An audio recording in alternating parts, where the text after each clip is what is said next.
पहले एक बात मैं स्पष्ट कर दूं कि ये जो भी एक्सट्रीमिस्ट है, इसमें कोई एमआईएम हो गए, उद्धव ठाकरे सेना हो गए या अब्दुल सत्तार का राइट हैंड होगा, उनके ऊपर कड़क कार्रवाई करनी पड़ेगी।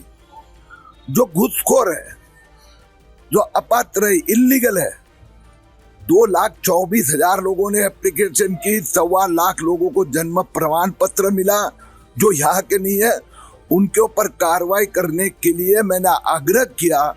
उसके लिए इस प्रकार से कोई कुछ भी करे, मैं रुकने वाला नहीं हूँ। ये सब अपात्र, इल्लीगल, इन्फिल्ट्रेटर, घुसखोर लोगों के ऊपर, बांग्लादेशी के ऊपर कार्रवाई होगी। और जिसने ये हिम्मत की है, मैंने मुख्यमंत्री जी को मैसेज दिया है कि उनके ऊपर कड़ी से कड़ी कार्रवाई करनी ही पड़ेगी। मुझे मालूम है उद्धव ठाकरे के समय इस प्रकार के 3 जो हल्ले हुए थे, बाल बाल में बच गया। केंद्र सरकार की कमांडो सीआईएसएफ के कारण बचा। आज भी वही परिस्थिति हुई। मुझे दुख भी होता है कि सिल्लोड की पुलिस क्या कर रही थी। यह हल्लाखोर मेरी गाड़ी तक पहुंच गया। ये तो कमांडो नहीं होता तो क्या होता। लेकिन मैं ये घुसखोर बांग्लादेशी के खिलाफ हमारी लड़ाई चालू रहेगी।